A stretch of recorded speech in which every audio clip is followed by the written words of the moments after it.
Nous sommes à notre 5e session de cette formation. Nous sommes en train de voir la Bible, son message et son contexte. Et nous allons poursuivre durant cette 5e session pour parler encore une fois du message que véhicule la Bible. Quel message nous véhicule la Bible? Donc pour rappel, nous avons fait comprendre la dernière fois que Dieu a un projet qu'il est en train d'exécuter. Il a un projet. Et ce projet consiste à avoir une famille au sein de laquelle il va habiter et co-gérer les deux mondes. Dieu veut une famille au sein de laquelle il va habiter et co-gérer les deux mondes. Donc on l'a démontré hier. Ok? Dieu veut une famille. Et les membres de cette famille sont ses images. Les membres de la famille de Dieu que nous sommes aujourd'hui par la grâce sont ses images. Donc on a dit être l'image de Dieu, c'est être son représentant. Être l'image de Dieu, c'est être son ambassadeur, son envoyé. On a dit que c'est un statut qui est conféré à tous les êtres humains. Parce que vous allez remarquer que même après la chute, dans Genèse 5 et puis Genèse 9 surtout, Genèse 9 surtout, on nous fait comprendre que l'homme est créé à l'image de Dieu, même après la chute. Donc c'est pas comme si la chute a fait en sorte que l'homme ne pourra plus représenter Dieu. C'est toujours l'homme. Ça sera pas les anges. Avant la chute, Dieu avait décidé que ce sera les hommes qui vont le représenter ou l'imager sur la terre. Même après la chute, Dieu n'a pas changé de pensée. C'est toujours les hommes. Mais ce que nous remarquons après la chute, c'est que Dieu a œuvré pour restaurer l'homme dans son plan initial. Sinon, le plan n'a pas changé. Ok? Donc, tous les êtres humains qui naissent ont le statut d'image. Ce n'est pas une fonction de compétence cognitive, ce n'est pas une fonction de « je viens de telle région, je viens de telle famille, moi je ne suis pas ci, je n'ai pas ça, etc. » Tant que tu nais d'un homme et d'une femme, tu as le statut d'image. C'est-à-dire que tu as le statut de représentant de Dieu. Est-ce que vous comprenez? Ça voudra dire que peu importe ton niveau d'instruction, peu importe tes capacités cognitives, etc., Dieu veut t'utiliser. Dieu veut passer par toi pour se révéler. Donc il ne faut pas se minimiser un peu comme Gédéon. Ah, moi, je proviens de la petite tribu ici en Israël. Moi, comme ça, qu'est-ce que tu peux bien faire avec moi? Ne regardons pas l'apparence et ne regardons pas notre background culturel ou familial. Mais sachons tout simplement qu'en tant qu'être humain, nous avons le statut d'image. Donc, c'est un statut qui est conféré à tous les êtres humains. Et c'est une fonction que ces derniers doivent exercer avec l'aide de l'Esprit. C'est ce qu'on a vu la dernière fois. Ce n'est que ce n'est que par l'aide de l'Esprit que nous pourrons vraiment imager Dieu, ou en d'autres termes, le représenter. Donc c'est ce qu'on a dit la dernière fois. On a parlé d'image de Dieu. Et ce qu'on va faire maintenant pour entrer dans le vif du sujet, c'est de parler du concept d'image d'un point de vue culturel. Parce qu'on l'avait dit, on l'avait démontré d'un point de vue littéraire la dernière fois. Ce qu'on va faire maintenant, c'est de le démontrer d'un point de vue culturel. Dans l'ancien Proche-Orient, là où les enfants d'Israël ont grandi avec Moïse et les autres, le concept d'image de Dieu ou des dieux était courant et partagé par les autres. Tout le monde savait ce qu'on entend par image de Dieu ou des dieux. Donc quand nous prenons d'abord l'Égypte antique, là où les enfants d'Israël ont grandi, là où Moïse lui-même a grandi, on nous dit dans Acte 7, le verset 22 par exemple, qu'il était puissant dans la sagesse des Égyptiens. Donc en Égypte, le concept d'image était connu. Est-ce que vous comprenez? Et c'est pourquoi Moïse a utilisé ce langage pour leur parler. Parce qu'il savait qu'ils allaient comprendre. Donc en Égypte, le pharaon est appelé l'image de Dieu. En Égypte, le pharaon est appelé l'image de Dieu. Ok? Non seulement le pharaon est appelé l'image de Dieu, mais toujours en Égypte, vous voyez des statues qu'on érige dans les temples et sur des espaces publics, donc dans les carrefours, etc., on érige des statues en l'honneur des dieux. Et ces statues-là sont également considérées des images des dieux. Donc non seulement le pharaon est l'image de Dieu, mais la représentation visible qu'on fait de ces entités spirituelles, donc de leur Dieu, on les appelle également images. Ok? Et enfin, avec le temps, il y avait un pharaon qu'on appelle Méri-Carré. Quand vous lisez les instructions de Méri-Carré, par exemple, vous voyez dans ce texte égyptien qu'on a dit que les hommes sont à l'image. Mais bien avant cela, c'était juste le pharaon qui était l'image de Dieu. Ok? Et puis les statues. Et avec le temps, dans l'instruction de Méri-Carré, on voit que tous les hommes sont à l'image de Dieu. D'accord? Ça, c'est chez les Égyptiens. Vous allez chez les Mésopotamiens, c'est surtout les statues qui sont considérées comme des images des dieux. C'est surtout les statues. Vous les retrouvez dans les temples, au niveau des carrefours, un peu comme on les voit en Afrique dans certaines régions. Donc ce sont surtout les statues qui sont considérées comme des images des dieux.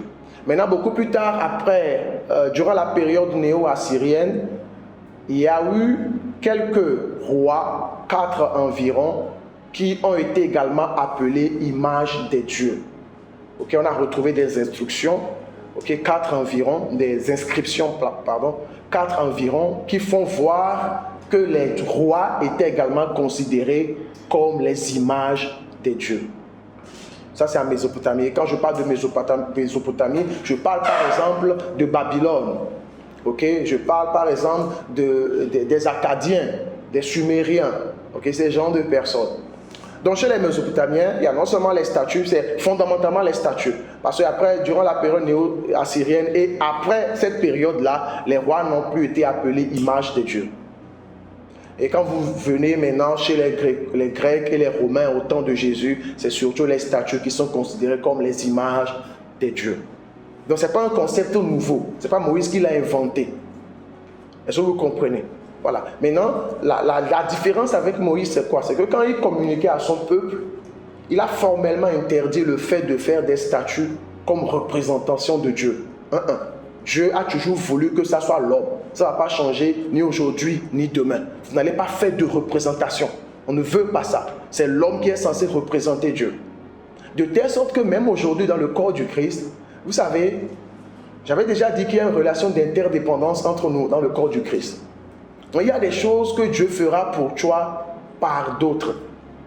Il y a des choses que Dieu va faire dans ta vie en passant par les autres. Parce que les autres également sont son image.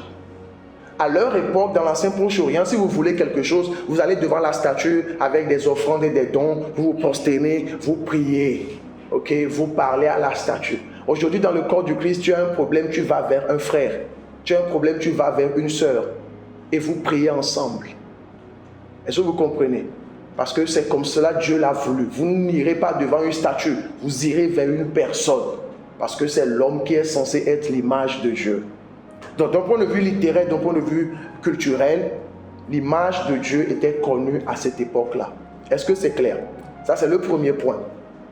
Maintenant, ce qu'on va essayer de voir, c'est de comprendre le rôle d'image. Parce qu'on a dit que le pharaon joue le rôle d'image. On a également dit que les statues jouent le rôle d'image. Mais leur rôle consiste en quoi concrètement? C'est ce qu'on va voir. Et je vais vous prier de faire suffisamment attention, de capter tout ce qu'on sera en train de partager dès cet instant. Quand c'est une personne qui joue le rôle d'image, un peu comme le pharaon, de façon pratique, nous avons dit qu'il est le représentant des dieux. Et qu'est-ce qu'il fait? Il sait les intérêts de celui qu'il représente. Il n'est pas là pour lui-même. Il n'est pas là pour faire la belle vie. Il sait les intérêts du Dieu qu'il représente. En Égypte antique, on croit que le pharaon est la personnification du Dieu suprême. Donc, il est là pour représenter les intérêts de celui qu'il représente. Et dans cette représentation, dans ce rôle qu'il joue, il doit maintenir l'ordre, la justice et l'harmonie au sein du royaume. Ce qu'on appelle la matte. Il doit s'assurer qu'il y ait la justice, qu'il y ait l'équilibre, l'ordre, l'harmonie au sein du royaume. Ça veut dire que quand il voit le chaos, quand il voit les gens faire du n'importe quoi, il doit intervenir. Il ne doit pas se dire, bon, ça ne fait rien. Il ne doit pas y avoir la famine, parce que la famine est un signe du chaos. Il ne doit pas avoir des épidémies, c'est un signe du chaos. Les gens ne doivent pas tomber malades n'importe comment, c'est un signe du chaos. Il ne doit pas avoir ce genre de choses en fait. Donc son rôle, c'est de maintenir la justice, l'équilibre, l'ordre au sein de la société. Et il fait cela en empêchant le chaos de régner, en assujettissant les forces des ténèbres. Tout ce qui peut constituer menace, il se ligue contre cela. C'était son rôle. Il était le médiateur entre les dieux et le peuple. Et quand il parle, on ne fait plus appel pour dire on va discuter, voir. Est-ce que tu ne penses pas qu'on peut faire autrement? Il a le dernier mot. Donc quand une personne, un roi, un pharaon, joue le rôle d'image, de façon pratique, c'est ce qu'il fait. Il maintient l'harmonie, l'ordre, la justice sociale au sein du royaume. Il empêche le chaos de se proliférer au sein du royaume. Et je vous ai déjà listé quelques exemples de chaos. La famine, la disette, les fléaux, les calamités. Et vous allez remarquer quand vous étudiez l'histoire de l'Égypte, vous allez remarquer qu'à un moment donné, il y avait 2 pharaons. À un moment donné, quand vous étudiez les dynasties, les empires en Égypte antique, d'abord il y a un pharaon, à un moment donné il y a un autre pharaon, il y a 2 pharaons, après il y a un pharaon, après il y a 2 pharaons, après il y a un pharaon, après il y a 2 pharaons. Pourquoi c'est comme ça? C'est parce qu'à un moment donné, quand on remarque qu'il y a le chaos, donc la famine, les maladies, la disette, etc., au sein du royaume, on conclut en même temps que lui là, les dieux ne sont plus avec lui. Lui là, il n'est plus l'image de Dieu. Parce que s'il est l'image des dieux, il doit empêcher ça. Donc s'il n'arrive pas à empêcher ça, ça veut dire que les dieux ne sont plus avec lui. Donc on cherche quelqu'un pour le remplacer rapidement. Est-ce que vous comprenez? C'était comme ça. Bon, ça c'est une parenthèse. On va revenir sur ça prochainement. Donc quand une personne joue le rôle d'image, voilà les genres de choses qu'on doit retrouver la personne faire. Gardez ça à l'esprit parce que quand Jésus est venu, il a fait également des choses. Il a chassé les démons, il a guéri les malades. Il a pourvu quand il n'y avait pas de ressources. Gardez ça à l'esprit. Ce n'est pas pour rien qu'il a fait ces miracles qu'il a fait. Ok. Donc quand une personne joue le rôle d'image, on le voit faire ces genres de choses. Ok. Donc on peut conclure, en tenant compte de ce qu'on a vu précédemment, de ce qu'on vient de voir, qu'être l'image de Dieu est une fonction royale. N'est-ce pas? On peut conclure que c'est une fonction royale. Bon, ça c'est d'un point de vue culturel. On va aller maintenant dans les textes bibliques pour prouver également qu'être l'image de Dieu, c'est une fonction royale. Ok? Le rôle d'image. Genèse chapitre 1, le verset 27 à 28. Genèse 1, verset à 28. Là on nous dit, Dieu créa l'homme à son image. Il le créa à l'image de Dieu.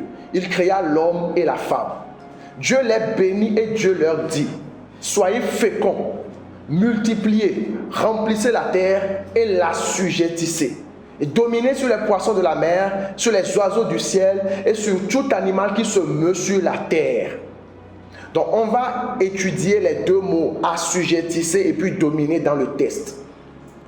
Le mot assujettissez là, que nous voyons en français, du verbe assujettir, a été traduit d'un mot hébreu qui est kavosh. Kavosh, ok? Et on retrouve cette expression-là dans ces quelques passages que j'ai notés en bas que vous pouvez voir. Nombre chapitre 32, le verset 20 au verset 22, je vais nous lire quelques passages. Nombre chapitre 32, du verset 20 au verset 22, nous lisons. Moïse leur dit, si vous faites cela, si vous vous armez pour combattre devant l'Éternel, si tous ceux de vous qui s'armeront passent le Jourdain devant l'Éternel, jusqu'à ce qu'il ait chassé ses ennemis loin de la face, et si vous revenez seulement après que le pays aura été soumis devant l'Éternel, Vous serez alors sans reproche vis-à-vis de l'Éternel et vis-à-vis d'Israël, et cette contrée-ci sera votre propriété devant l'Éternel.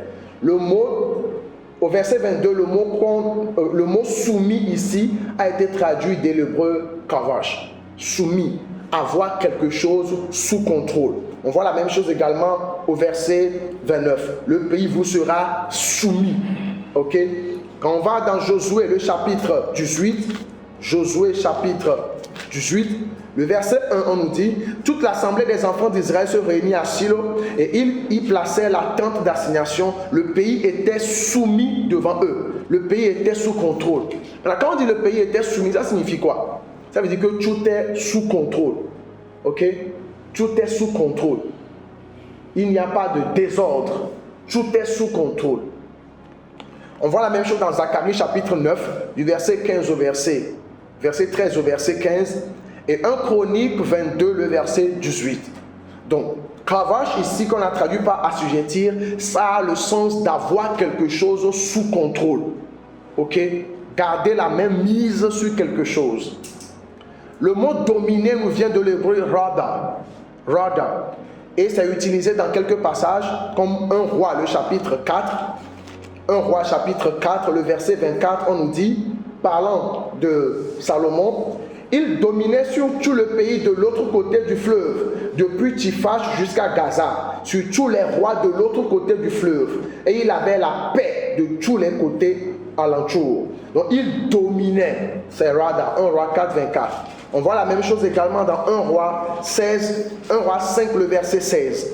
1 Roi 5, le verset 16. Là, on nous dit, sans compter les chefs, au nombre de 3100, préposés par Salomon sur les travaux et chargés de surveiller les ouvriers. Ça a le sens de surveiller, veiller sur, contrôler. On voit la même chose dans 2 Chroniques, le chapitre 8, verset 10. 2 Chroniques, chapitre 8, le verset 10. Et enfin, Psaume 110, verset 2. On dit: l'Éternel étendra de Sion le sceptre de ta puissance. Domine au milieu de tes ennemis. Domine au milieu de tes ennemis. Le mot domine là-bas également nous vient de l'hébreu rada. Donc vous allez voir que assujettir et dominer ici ont été utilisés pour parler du fait d'avoir quelque chose sous contrôle, de surveiller quelque chose. Et dans une monarchie, qui est chargée de le faire? C'est le roi. On l'a utilisé pour Salomon ici. On l'a utilisé pour les chefs que Salomon a établis sur ceux qui travaillaient. Est-ce que vous voyez? On l'a utilisé également pour le leader, comme dans les autres passages de Josué. Il y a un leader qui conduit le peuple en guerre. Donc, c'est une fonction royale. On domine, on contrôle, on assujettit. Donc, déjà, on voit ici qu'être l'image de Dieu, c'est une fonction royale. Et comme on l'a vu précédemment, le roi est chargé de maintenir l'ordre et l'harmonie au sein du royaume. C'est la même chose pour eux tous, ce n'est pas juste en Égypte, même en Israël. C'était ça le rôle du roi. Veiller à ce que tout se passe bien, veiller à ce que le peuple obéisse à la loi de l'Éternel, qu'il n'y ait pas des grèves ou n'importe comment. Il maintient l'ordre et l'harmonie. C'est le roi qui doit le faire. Est-ce que vous comprenez? Ça, c'est l'un des rôles de l'image qu'on vient de voir, la fonction royale. On va aller plus loin pour voir une autre fonction. Toujours parlant du rôle d'image, de celui qui joue le rôle d'image. Genèse 2, le verset 15 nous dit: l'Éternel Dieu prit l'homme et le plaça dans le jardin d'Éden pour le cultiver et pour le garder. L'Éternel Dieu prit l'homme et le plaça dans le jardin d'Éden pour le cultiver et pour le garder. Comme on l'a dit hier, on n'est pas en train de parler de botanique ici. C'est pas comme si on lui demande d'arroser les fleurs. C'est pas de ça qu'il s'agit. Pourquoi? Comment je sais que c'est pas de ça qu'on est en train de parler? C'est parce que quand nous considérons le mot cultiver ici, dans son sens hébreu, ça nous vient d'un mot abad, le mot abad. Ok? Et on l'a utilisé à plusieurs autres passages dans la Bible qu'on va lire tout à l'heure, pour voir en fait que ce qu'on est en train de dire à Adam de faire, ce n'est pas juste un travail banal. c'est une fonction sacrée. C'est une fonction sacerdotale. Pourquoi? Parce que quand nous lisons Nombre le chapitre 3, le verset 7 au verset 8, nous remarquons, Nombre 3, verset 7 au verset 8, nous remarquons que ce mot-là est utilisé pour décrire la fonction des Lévites qui servaient dans le temple. Nombre 3, verset 7 à 8, on nous dit, je lis à partir du verset 6, « Fais approcher la tribu de Lévi et tu la placeras devant le sacrificateur Aaron pour qu'elle soit à mon service. Ils auront le soin de ce qui est remis à sa garde et à la garde de toute l'assemblée devant la tente d'assignation. Ils feront le service du tabernacle. » Le service là-bas, c'est abad. En Genèse, on l'a traduit par cultiver. Ici, on l'a traduit par abad. Maintenant, Moïse, il était très instruit. Suivez bien cette partie.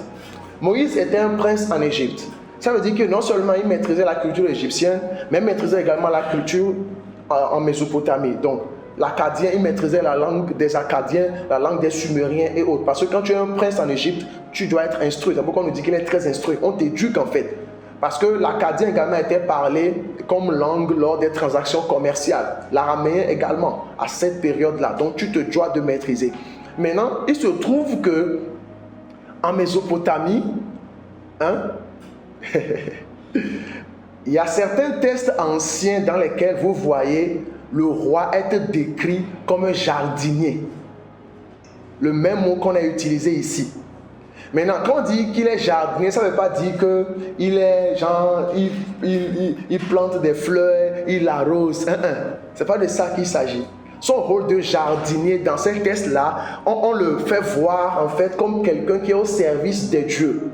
Donc ce qu'il fait, c'est quoi? Étant donné qu'on a déjà dit précédemment que les dieux vivent dans les endroits luxueux, jardin d'Éden, parce que Éden veut dire plaisir, luxe, abondance.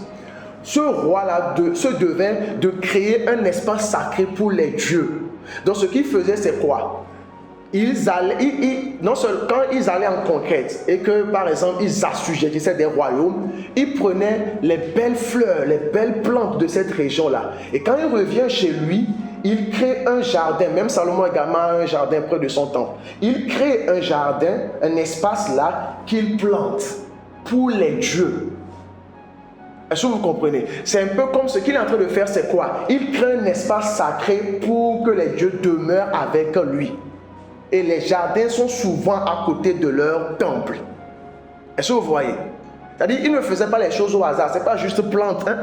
Ça avait un sens. C'est un peu comme Jacob qui également, lorsqu'il a eu son songe, il s'est réveillé, il a pris de l'huile qu'il a versé sur une pierre.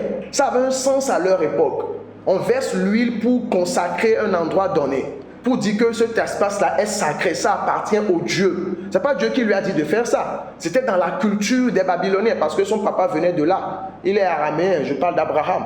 C'était dans leur culture de prendre de l'huile, de verser sur les pierres, de verser sur les espaces, de verser à des endroits qu'on considère comme sacrés. Donc quand il a eu son songe, il s'est réveillé naturellement, compte tenu de sa culture, il a versé l'huile là-bas. Dieu ne lui a pas dit verse-moi de l'huile parce que c'est là-bas que je réside. Non, mais c'est lui qui l'a fait parce que c'est dans leur culture. Donc ils font des choses, mais derrière ce qu'ils font, il y a une idéologie, il y a une pensée, il y a une théologie derrière ce qu'ils faisaient. Aujourd'hui, on se retrouve des gens faire ce qu'ils font sans comprendre la théologie derrière. Ce sont des ombres. Il y a beaucoup de choses qu'ils ont fait dans l'Ancien Testament qui sont des ombres. Nous sommes dans la réalité. On n'est plus dans les ombres. Est-ce que vous comprenez? C'est important. C'est très important. Donc, quand nous considérons le mot abad qui est cultivé, dans Nombre 3, le verset 7 à 8, on l'a traduit par service. Nombre 4, verset 23, verset 30, verset 47, on l'a également traduit par service. Nombre 7, verset 5, Nombre 8, verset 15 et Josué 22, le verset 7. Là-bas, Josué parlait au peuple et le peuple disait, oui, on va servir l'Éternel. Servir là-bas, c'est abad. Ok, donc vous allez voir que cultiver là-bas, c'est pas juste cultiver. Cultiver, c'est être au service de Dieu. Et ceux qui ont exercé ce service beaucoup plus tard, ce sont les Lévites. Quand on considère le mot garder, ça vient de l'hébreu samar.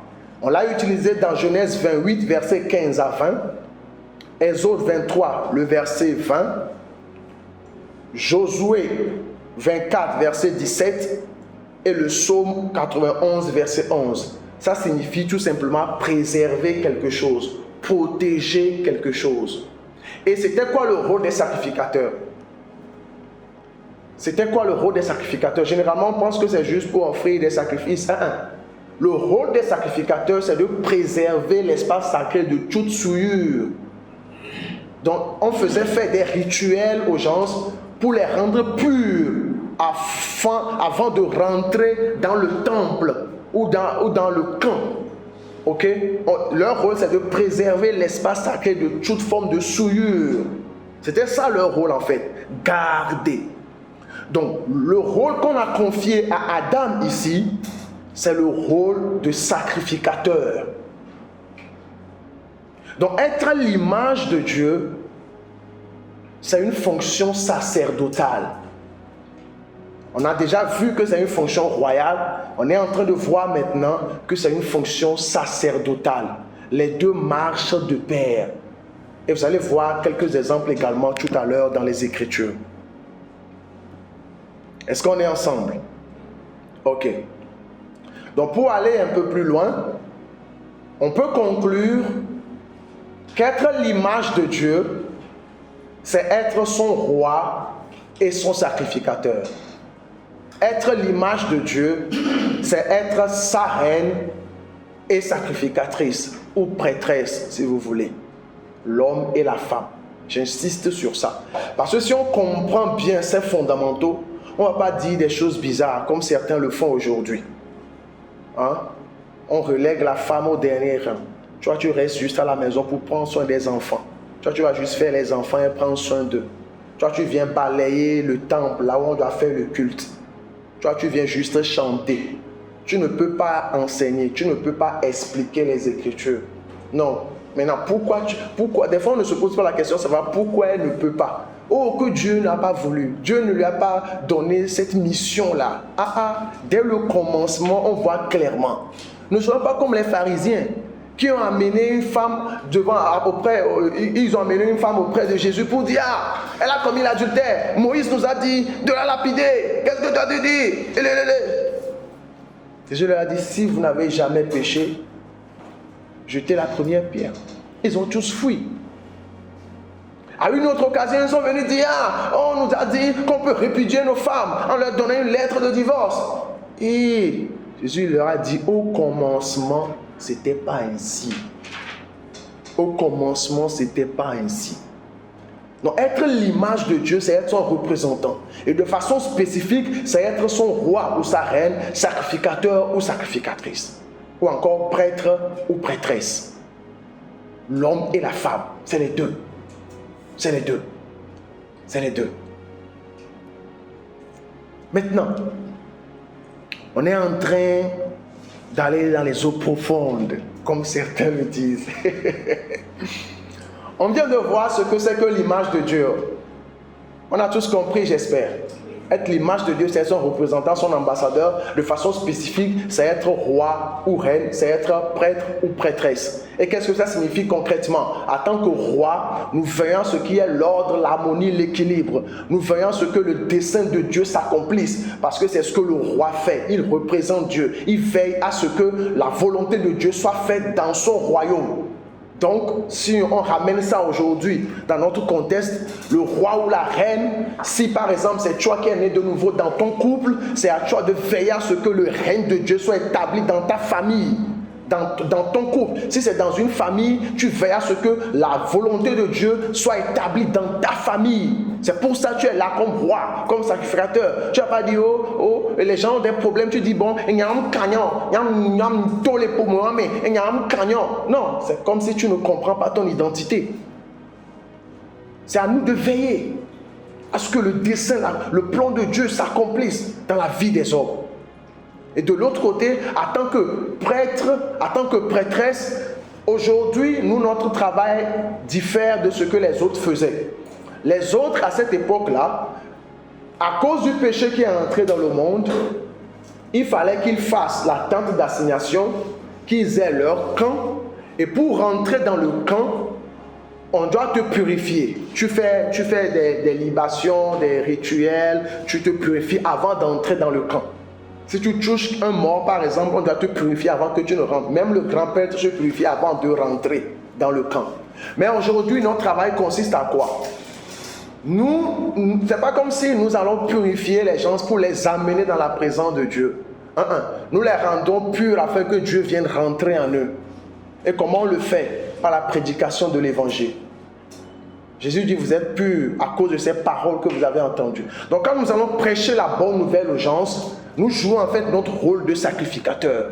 C'est-à-dire nous les rendons aptes à recevoir Dieu en eux. Tout comme de l'autre côté, le sacrificateur rendait les gens aptes à venir dans la présence de Dieu. Est-ce que c'est clair? Ok. Maintenant, être l'image de Dieu, c'est la même chose qu'être fils de Dieu. Être l'image de Dieu, c'est la même chose qu'être fils de Dieu. Il n'y a pas de différence. On va montrer ça tout à l'heure. Quand nous disons aujourd'hui que nous sommes fils de Dieu, je suis fils de Dieu, je suis fils de Dieu, qu'est-ce que ça signifie?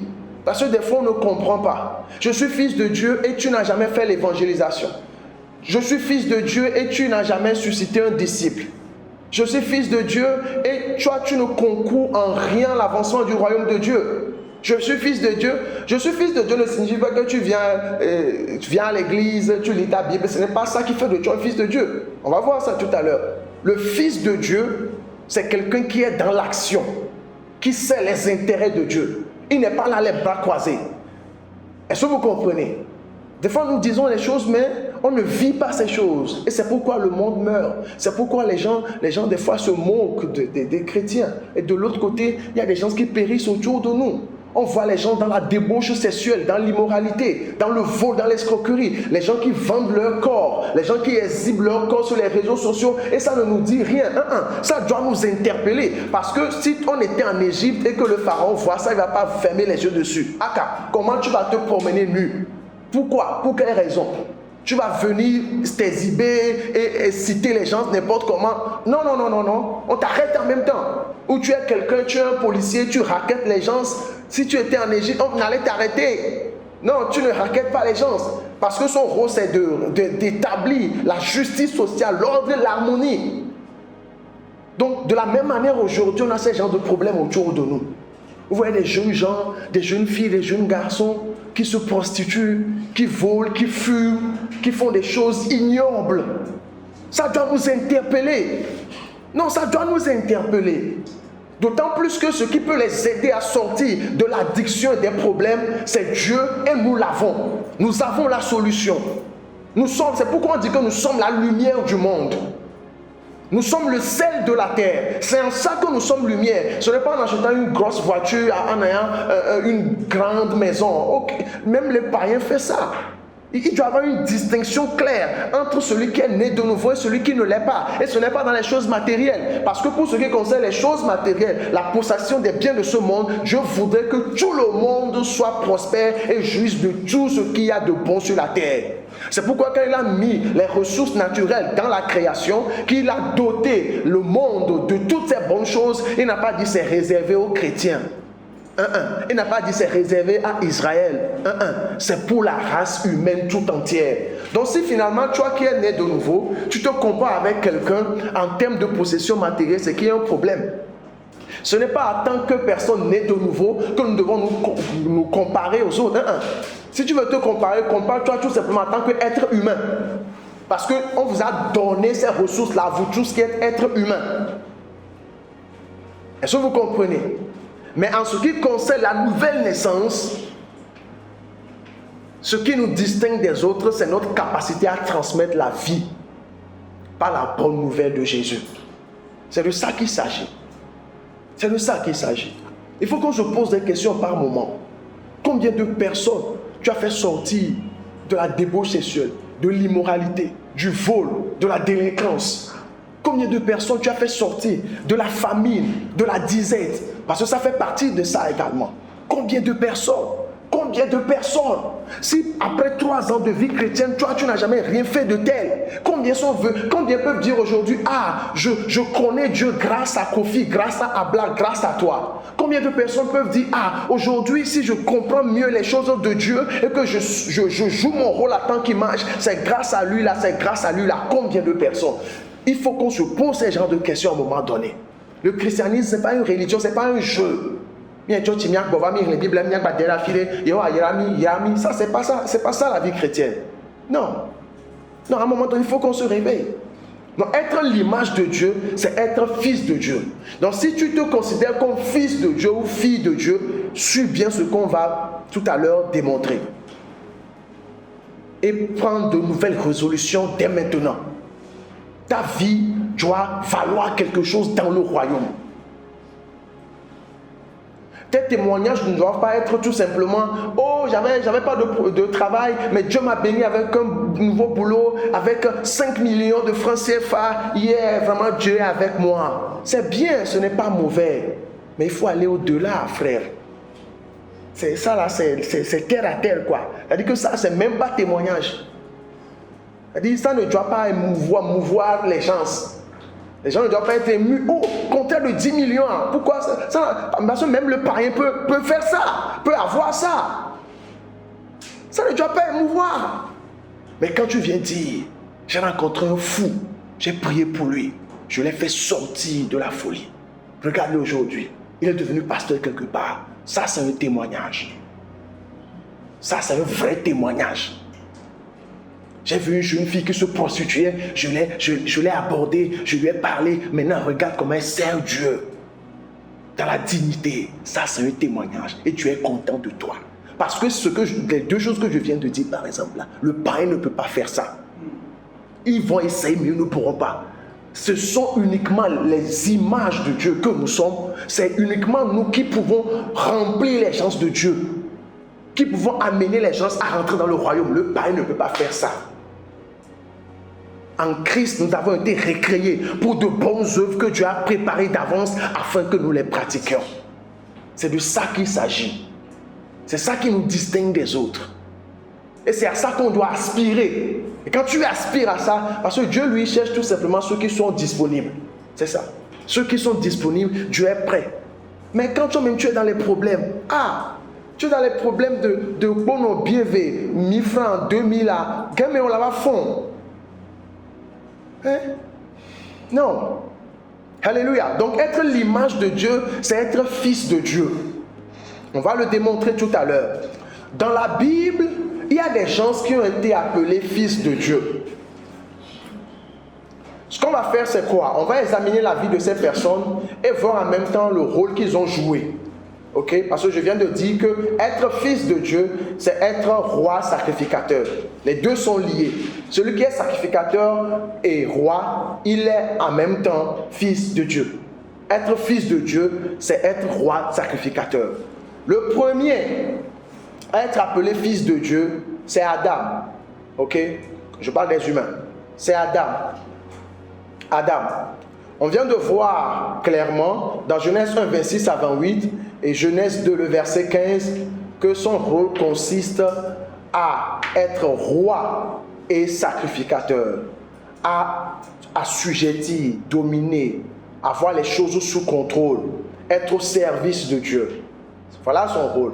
Quand nous lisons Luc, le chapitre 3, verset 8, Luc chapitre 3, le verset 8, on voit clairement que Adam a été appelé fils de Dieu. Luc 3, verset 38. Pardon. Luc chapitre 3, verset 38. Luc 3, verset 38. On a fils d'Énos, fils de Seth, fils d'Adam, fils de Dieu. Luc 3, verset 38.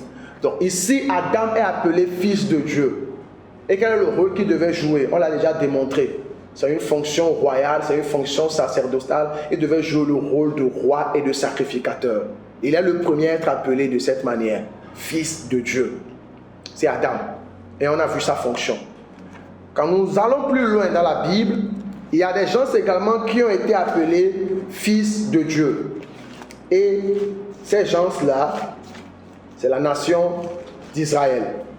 Exode le chapitre 4, le verset 22 à 23. Exode 4, verset 22 à 23. Là, on nous dit, tu diras à Pharaon, Dieu qui parlait à Moïse, tu diras à Pharaon, ainsi parle l'Éternel, Israël est mon fils, mon premier-né. Je te dis, laisse aller mon fils pour qu'il me serve. Donc, Israël est mon fils. Israël a été appelé fils de Dieu. Vous savez, il y a des gens qui ont des problèmes aujourd'hui, tout simplement parce que, comme la Bible l'a dit, ils ne sont pas instruits et ils sont mal affermis dans la foi chrétienne. Quand nous disons que Jésus est fils de Dieu, ils se disent non, comment c'est possible? Dieu n'a pas de femme, Dieu n'est pas un homme, comment il peut avoir un enfant? Voilà Dieu qui appelle toute une nation fils ici. C'est parce qu'il est allé coucher avec leurs ancêtres. Hein? Est-ce que c'est parce qu'il s'est incarné pour dire bon, et Abraham, laisse-moi Sarah pour le moment. Je vais la gérer pour toi. Après, il est encore venu. Et non. La nation d'Israël provient d'Abraham et de Sarah. Mais pourtant, Dieu les appelle fils. Ça montre en fait que quand on parle de fils, ça ne veut pas forcément dire que la personne t'a engendré biologiquement. Il faut que les gens comprennent les choses. La Bible a son propre langage. Il ne faut pas vouloir comprendre la Bible comme Mamadou et Bineta. Il ne faut pas vouloir comprendre les choses littéralement, sinon on risque de se perdre. Donc voilà toute une nation, pas juste un individu, toute une nation que Dieu est en train d'appeler ici, fils. Israël est mon fils, mon premier-né. Et le gars là s'est énervé. Pharaon s'est énervé. Pourquoi il s'est énervé? Parce qu'en Égypte, lui aussi, il est appelé fils de Dieu. Il est également le premier-né. Donc maintenant, il se dit, en fait, c'est comme une confrontation.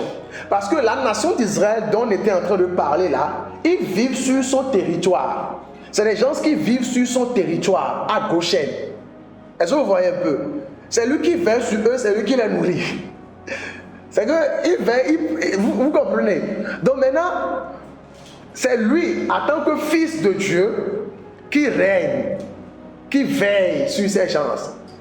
Maintenant, il y a Moïse qui vient pour dire que non, ce n'est pas toi le fils, c'est Israël. Dieu dit que c'est Israël qui est son fils. En fait, c'est un challenge, c'est un défi qu'on lui lance. C'est pourquoi il est énervé, c'est pourquoi il est endurci son cœur. Et comme il est, on les fait, on les boit à dire, on est béni, mais les bois, ma ou créni, ma ou on les filles, mais toi t'es bon. Et parce que, non. Alors, il faut comprendre le contexte culturel pour comprendre pourquoi il a endurci son cœur, il était énervé. Ils sont qui, man? Quel est le Dieu même qui t'envoie? Donc ici, on voit la nation d'Israël qui est appelée fils. Laisse partir mon peuple afin qu'il me serve. Israël est mon fils. Et quand nous allons plus loin dans Exode, le chapitre 19, on voit la fonction que ces fils-là doivent jouer. Exode 19, le verset 6. Là, on nous dit, Exode 19, verset 6, Dieu qui était encore en train de parler à ces gens, il leur dit, mais vous serez pour moi un royaume de sacrificateurs et une nation sainte. Voilà les paroles que tu diras aux enfants d'Israël.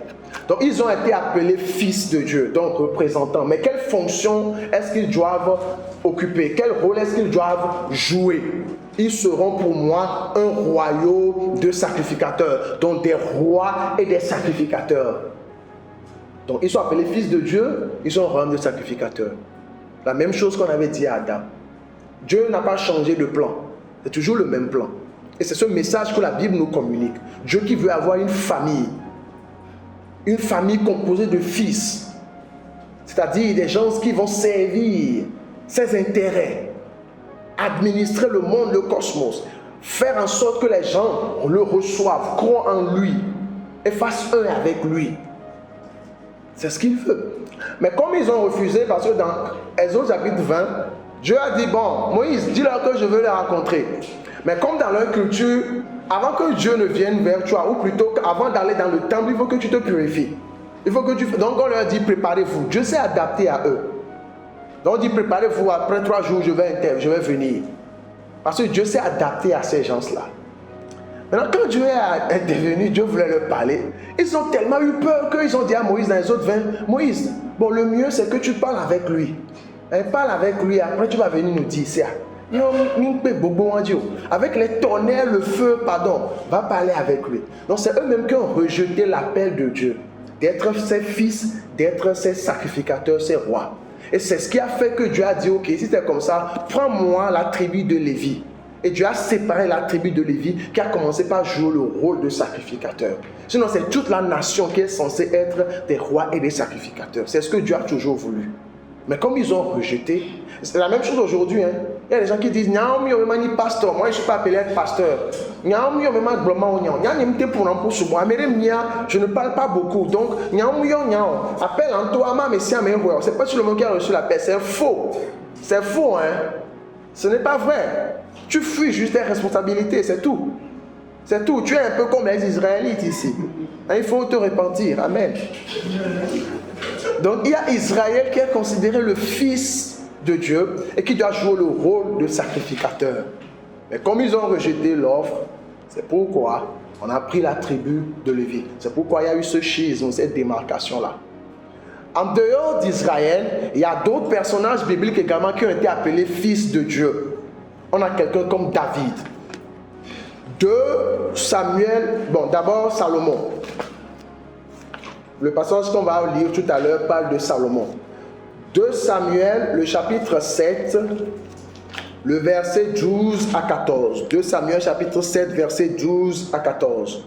Là, on nous dit, Dieu qui parlait à David par rapport à son fils, on dit, quand tes jours seront accomplis et que tu seras couché avec tes pères, j'élèverai ta postérité après toi, celui qui sera sorti de tes entrailles, et j'affermirai son règne. Ce sera lui qui bâtira une maison en mon nom, et j'affermirai pour toujours le trône de son royaume. Je serai pour lui un père, et il sera pour moi un fils. Dieu dit qu'il sera pour lui un fils. Maintenant, de qui est-ce qu'on est en train de parler ici? C'est Salomon, n'est-ce pas? Salomon, il était qui? C'était un roi, n'est-ce pas?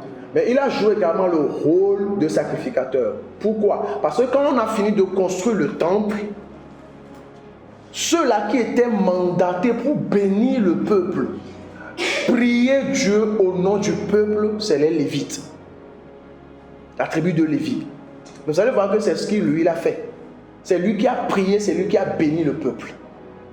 Donc il a joué les deux rôles. Parce qu'il a compris son identité de fils de Dieu. C'est juste que lui aussi, après, il s'est égaré avec les femmes. Ça peut arriver. Que ça ne vous arrive pas. Donc, le rôle qu'il a joué ici, c'est le rôle de sacrificateur. Donc, il était roi, il était sacrificateur. Son papa également était roi, mais aussi sacrificateur. Pourquoi? Vous allez voir que quand on a ramené l'arche de l'alliance dans 2 Samuel 6, verset 14, on nous dit qu'il avait porté l'éphod.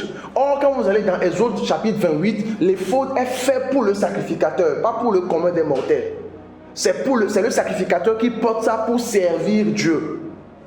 On a donné des instructions spécifiques à Moïse par rapport à la tunique, aux vêtements que devait porter le sacrificateur. Voilà quelqu'un qui vient porter ça aussi. Parce qu'il a compris son rôle.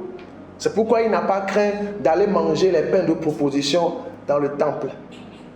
Parce qu'il connaissait son identité, frère. C'est pas... il savait qui il était. Donc il y a David et puis il y a Salomon qui étaient également appelés fils de Dieu. Et on voit clairement dans le texte qu'ils étaient rois, ils étaient sacrificateurs. Donc ça nous prouve déjà, en considérant l'Ancien Testament, qu'être fils de Dieu, c'est être roi et sacrificateur pour l'Éternel. C'est servir ses intérêts. Et qu'est-ce que David a fait? Examiner sa vie. J'aime bien le personnage là, David. À un moment donné, dans 1 Samuel 30, quand on a attaqué son peuple et qu'on les a déportés, il a prié. Il n'a pas dit, oh, Dieu a donné, Dieu a repris. Il a prié, il a dit, Seigneur, si je les poursuis, est-ce que je peux les rattraper? Dieu a dit oui. Il dit, si je les rattrape, est-ce que je peux reprendre tout ce qu'ils m'ont pris? Dieu a dit oui. Il s'est armé avec ses soldats et il est allé récupérer ce qui lui revient de droit. Il ne faut pas être un chrétien faiblard. On te menace un peu, puis tu rentres dans ta coquille. Oh frère, qu'est-ce qui t'arrive? Voilà quelqu'un qui allait en guerre, mais avant de passer à l'action, il a prié Dieu. Il avait une bonne communion avec Dieu. Il n'a pas dit, oh, de par le passé, moi j'ai vaincu Goliath. Hein. Donc, force de ces expériences-là, si j'attaque également ces gens-là, je peux y aller. C'est au cas par cas. Il a demandé à Dieu, est-ce que voilà quelqu'un qui a une bonne communion avec Dieu, l'homme selon le cœur de Dieu. C'est de ça qu'il s'agit. Donc nous aussi aujourd'hui, il ne faudrait pas qu'on fuit devant les difficultés. Parce que la dimension de roi que nous sommes, des rois et des sacrificateurs, tu vois la zizanie, tu vois le chaos, le désordre dans ta famille, et dans ta vie, dans ta maison, sur ton lieu de travail, dans tes activités, dans tout ce que... Et puis ça ne te dit rien. Tu vois les là. Que jolly fille à bord. Oh, Yehoah. Ah, c'est les caillis. Non, tu ne peux pas dire Joantoy. Comment tu fais pour améliorer Joie? C'est à ça que tu dois réfléchir. Hein? Parce que c'est sûr, c'est ici au Togo tu es où? Pour ceux qui sont au Togo là. C'est ici vous êtes. Et donc, tu vas jouer le Togo visa fatigué. Fier pour la noya.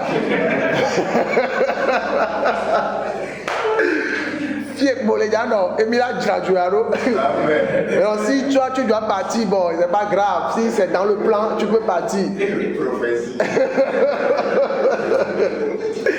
Donc c'est de ça qu'il s'agit. Nous ne fuyons pas devant les problèmes, devant les difficultés. Nous confrontons les situations compliquées. Nous venons dans la prière, Seigneur, qu'est-ce que tu dis? Voilà, on dit il y a famine. Parce que tu ne peux pas être roi. Vous savez pourquoi on a dit que celui qui n'arrive pas à prendre soin de sa famille, il est pire qu'un infidèle?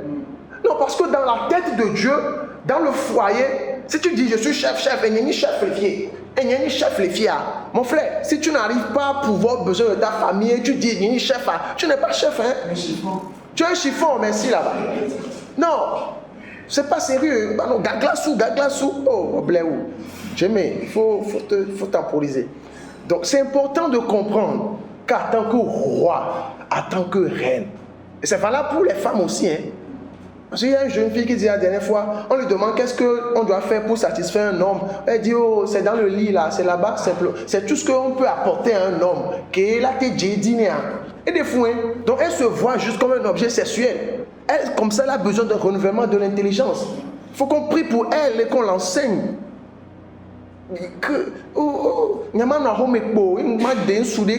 vais épouser un monsieur et puis il a nous pas digne pour il y a ma divine pour et des fois oublie beau gladian quoi. Oh comment juste avoir des enfants et tout. Non, ce n'est pas le plan que Dieu a pour toi. Dieu a un plan beaucoup plus grand. Il faut découvrir le plan. Tu es reine, tu aussi occupes ta place dans la société. Vous savez aujourd'hui on parle du développement du genre, le genre féminin, on essaie de promouvoir ça. C'est pas mauvais en soi, c'est pas un problème. Ça, c'est même pas un problème. Investir dans l'éducation de la jeune fille, c'est la chose la plus normale. Veiller à ce que les femmes également apportent quelque chose à leur société, à l'humanité, c'est normal en fait. Dieu l'a toujours voulu. Hein? Le cerveau de la femme n'est pas, en termes de taille, ce n'est pas le quart du cerveau de l'homme, frère. Hein? Il faut qu'on grandisse, parce qu'il y a des gens qui vivent encore à cette époque comme s'ils étaient à l'ère de Cro-Magnon. Ils pensent que bon, la femme c'est à la cuisine. Vous voyez? Il y a des gens qui... Et puis ils sont fiers. La place de la femme c'est la cuisine. Et il est content. Voilà quelqu'un qu'on doit ramener dans les années moins 500 avant Jésus. Parce que c'est là-bas qu'il doit rester. Pas au 21e siècle. Il y a des gens qui font qu'on est en retard dans le pays, dans le sous-développement. Il y a des gens qui sont la cause du sous-développement, à cause de leur mentalité bizarre. Et ce qui peut amener les gens à accepter ces genres de vérité, c'est l'évangile. Il faut qu'ils naissent de nouveau. Dieu peut les convaincre. Sinon, tu es venu parler. Non, moi je pense que va dire, oh, laisse ça, nous on n'est pas comme ça. Moi, il va dire moi. Parce que c'est Dieu qui peut le convaincre. Parce que son niveau de bêtise est trop profond. C'est seul Dieu qui peut l'aider. Donc, il y a Adam qui est fils de Dieu. Il y a Israël qui est fils de Dieu. David et Salomon sont également appelés fils de Dieu. Et de par leur fonction, ils étaient des rois et des sacrificateurs. On va prendre l'exemple de Jésus-Christ maintenant. Notre Seigneur et notre Sauveur. Dans Colossiens 1, verset 15 à 16, on nous dit également qu'il est l'image du Dieu invisible. N'est-ce pas? C'est ce qu'on nous rapporte par rapport au Seigneur.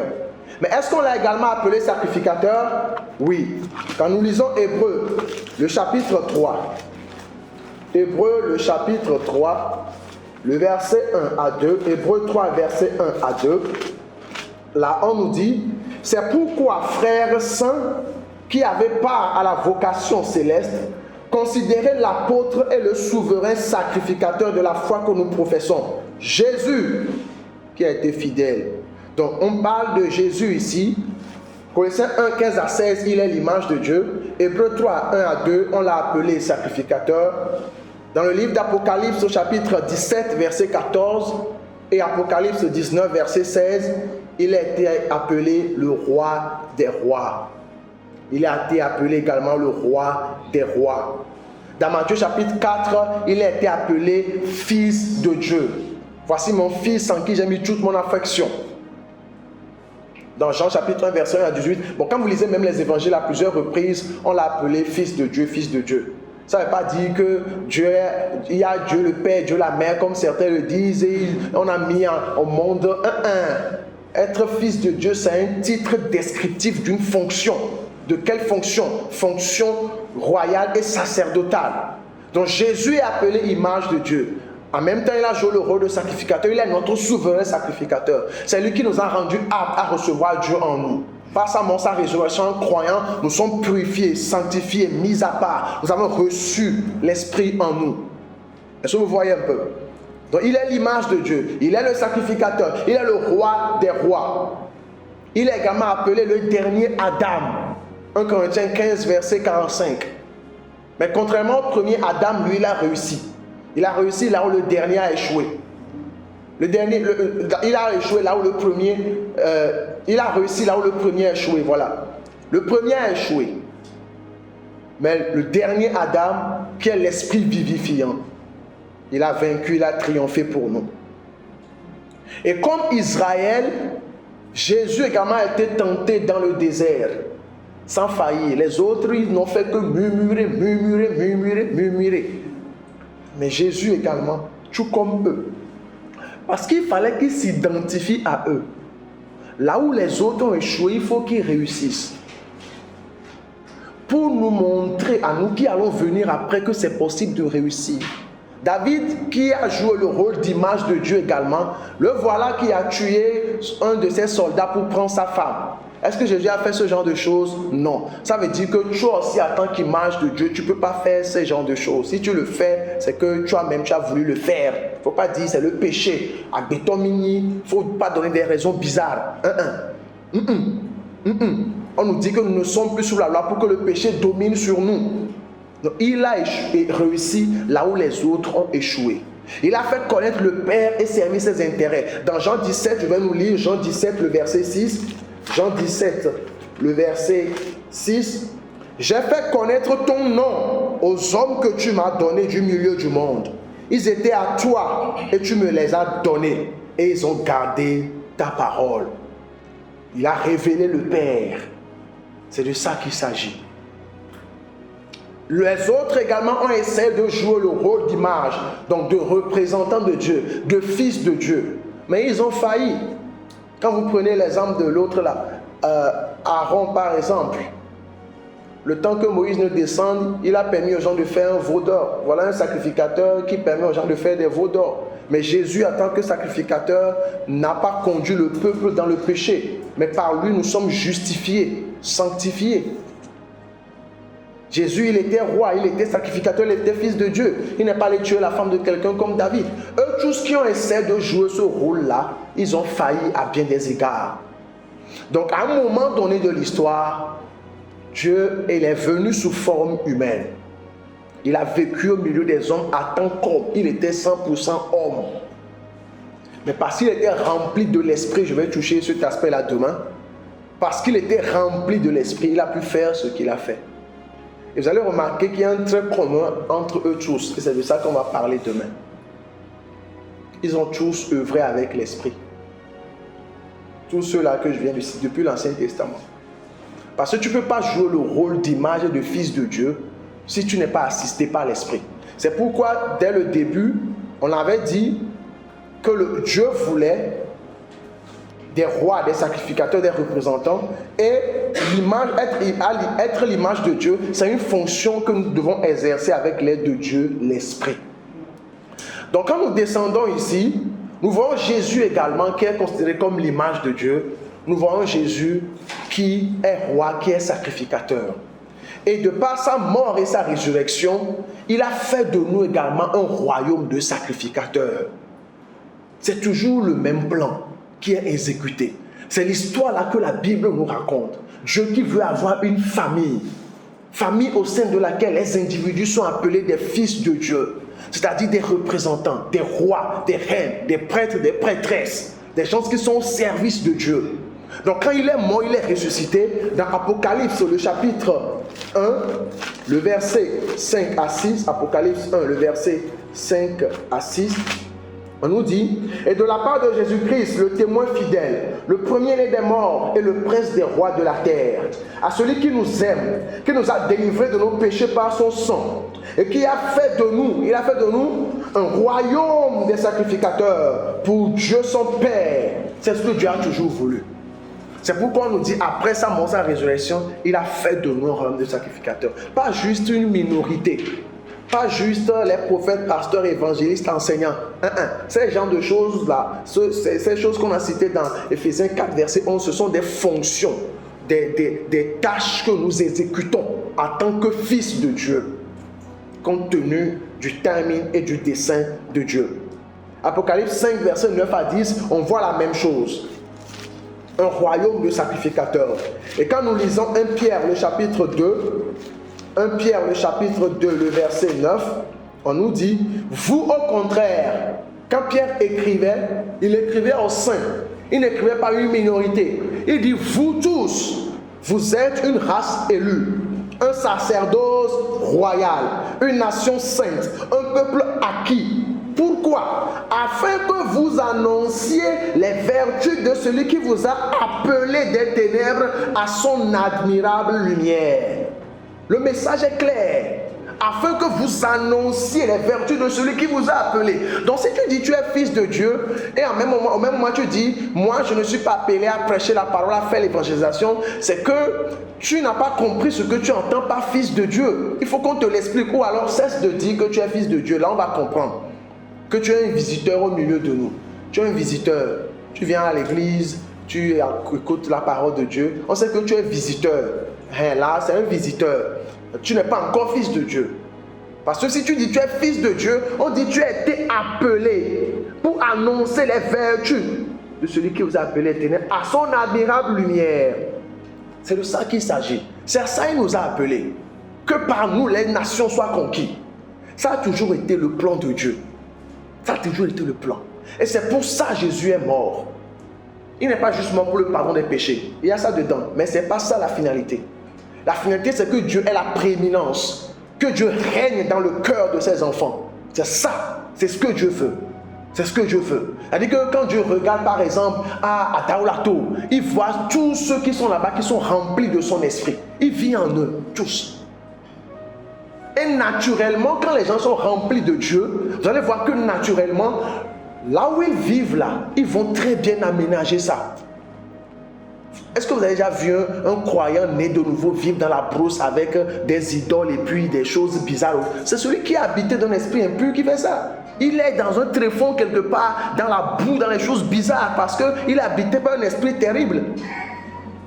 Mais celui qui est habité de l'esprit de Dieu, naturellement, non. C'est que l'esprit de Dieu qui est en toi, on les appelle les esprits impurs. Ça veut dire que toi, quand l'esprit est avec toi, comment tu ne peux pas? Est-ce que vous avez vu Jésus aller? Ce n'est pas le fou là qui a été habité d'un esprit impur qui dormait dans les cimetières. Oui, mais toi qui es né de l'esprit, tu ne veux pas avoir les mêmes conditions de vie que les autres. Donc naturellement, quand tu es rempli de l'esprit, naturellement, tu aménages bien ton espace. Tu es propre. Tu n'es pas couilla, on vient chez toi, on voit ton habit ici, on voit ta chaussure là-bas, on voit les choses, on voit les assiettes au salon, on voit les choses kanya. Et après tu te mets à genoux, tu pries. Rababababa. Et si vraiment tu es habité de l'esprit, va te dire, fais une pause. Les coucou vers Pofuno, vers Pofuno, est-ce que c'est bon? Non. Naturellement. Naturellement. Et vous allez remarquer également que quand on est rempli de l'esprit, je donne un exemple. Supposons que nous tous qui sommes ici, qui sommes nés de nouveau, nous vivons dans un immeuble, c'est un appartement. Nous avons tous pris des appartements dans l'immeuble. Et que, on va dire que lui, par exemple, il veut sortir.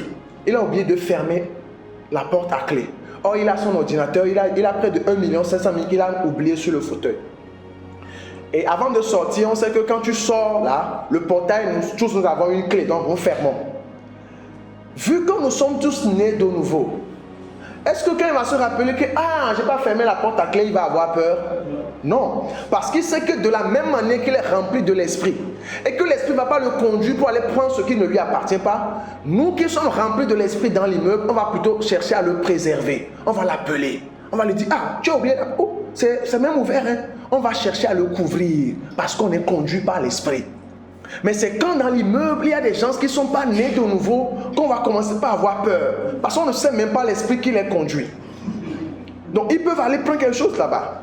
C'est la même chose. Quand par exemple, ils vivent dans un quartier. Vous voyez dans un quartier où il n'y a pas l'électricité, où il n'y a pas l'eau potable. Vous allez vous dire, on va faire une œuvre caritative, on va aller mettre de l'eau là-bas, mettre de l'ampoule, de la lumière, etc. C'est bien, c'est pas mauvais. Mais si les gens ne sont pas nés de nouveau, il y a un parmi eux qui à un moment donné va venir voler le cuivre. Il va voler la lampe pour aller vendre.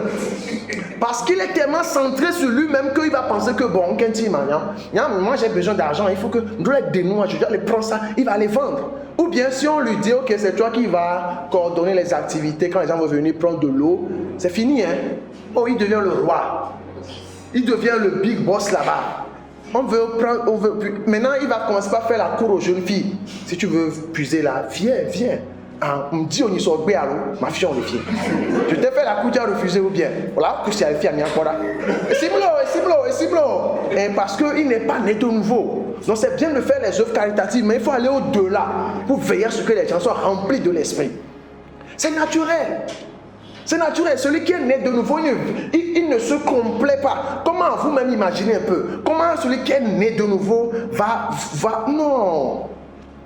Donc c'est bien de faire les sensibilisations, mais il faut aller au-delà. Que les gens naissent de nouveau là. C'est ça la solution. C'est ça la solution. On donne l'argent à quelqu'un pour, je ne sais pas, faire un travail d'ordre d'intérêt public. Il prend, il vole. Il donne à sa copine. Il va en France, il fait shopping. Il se dit, il est terrible dans sa tête. À un moment, il est dehors. Il faut qu'il soit guéri. Et il n'y a que Dieu qui peut le guérir. Parce que pour lui, exploiter l'autre, c'est normal. Et jongle mais vous voyez ce genre de raisonnement. Voilà quelqu'un qui n'est pas né de nouveau. C'est ça, c'est de ça qu'il s'agit. Quand ils sont venus vers Jésus pour dire, dis à l'autre là de partager mon héritage avec moi, il dit, frère, qui m'a établi juge? Ne soyez pas trop attachés aux choses matérielles. Ils sont allés voir et on va détourner César. Je vais finir avec ça. Au temps de Jésus, ils étaient sous domination romaine. Jésus, je parle de Jésus, qui a marché sur les eaux. Et parmi ses disciples, il y avait un qu'on appelait Simon le Zélote. Les Zélotes, en fait, c'est un groupe d'opposants. Les Zélotes, ce sont des opposants. Ce sont des Juifs opposants qui se liguent contre Rome. Donc, ils forment des groupes là pour pouvoir se révolter, en fait. Jésus a pris un disciple parmi ce groupe-là. Mais à aucun moment, il ne l'a fait asseoir pour dire, reçois la stratégie divine pour renverser Rome. Moi, je vais vous aider parce que vous souffrez trop. Il n'a jamais fait ça. Il dit, viens, viens, on va aller faire des disciples. Il ne lui a pas montré comment. Mais il y a des gens qui sont là, ils prient. Papa, attendance là va du yame. Au-delà de mes présidents, mes présidents Chayo, il est déjà mes boulots, papa, et Dieu les regarde, il les regarde. Et celui qui prie comme ça là, lui qui... Je ne vais pas trop parler. Il faut qu'on soit sérieux avec Dieu et avec la Bible. Donc, quel message nous véhicule la Bible? Dieu qui a toujours voulu avoir une famille. Une famille qui va co-gérer la terre avec lui. Une famille au sein de laquelle il va habiter. Une famille au sein de laquelle les membres sont appelés des fils de Dieu. Et dont leur fonction est celle de roi, de reine, de prêtre, de prêtresse. Des gens qui sont au service de Dieu et qui aménagent, qui administrent la terre ensemble avec Dieu. Qui veillent à ce que l'humanité devienne l'image, que les gens soient nés de nouveau. Dieu veut avoir la prééminence. Il veut vivre dans chacun. Il sait ce que Dieu veut. Il veut la moisson des âmes. C'est de ça qu'il s'agit. C'est ça. Si on arrive à nous focaliser sur ça, naturellement, beaucoup de choses vont changer. Naturellement, quoi. Celui qui est vraiment né de Dieu, qui a son intelligence renouvelée, il ne va jamais être là en train de se plaindre. Parce que quand il va comprendre son identité, il va se dire, j'ai mon rôle aussi à jouer. Qu'est-ce que je peux faire? Dans quelle sphère d'influence j'interviens? Parce que je suis aussi roi. Je dois administrer cet espace-là. Ce n'est pas pour rien que je suis ici. Il ne va pas se plaindre. Et je ne veux pas insulter les gens. Mais il faut arrêter ça. C'est vraiment important. Non. Qu'on soit né de nouveau et qu'on change notre mentalité. Il ne faudrait pas que dans une assemblée locale, on transforme les disciples en mendiants. Ils sont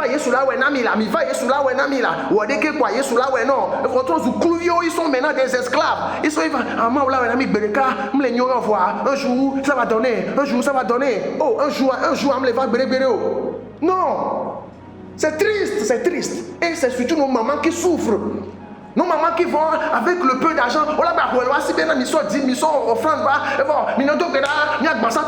on leur perd du temps. La vieille qui est fatiguée, elle est là, et finalement c'est Hussein qu'elle a. Il faut que ça change, mais ça va changer par nous qui sommes ici. Tu dois te décider à être au service de Dieu, prêcher la bonne nouvelle, laisse Dieu t'utiliser pour ramener le plus de gens possible avant que tu ne quittes la terre. C'est de ça qu'il s'agit. Et c'est ça qu'on appelle la bonne nouvelle du royaume. Donc pour finir, nous concluons en disant qu'être fils de Dieu, c'est être représentant de Dieu. C'est être son image. C'est être roi et sacrificateur. C'est servir les intérêts de Dieu. Et de par sa mort et sa résurrection, Jésus a fait de nous des fils de Dieu, des rois et des sacrificateurs. Et c'est ce que nous englobons dans la bonne nouvelle du royaume. J'espère que c'est assez clair. Merci.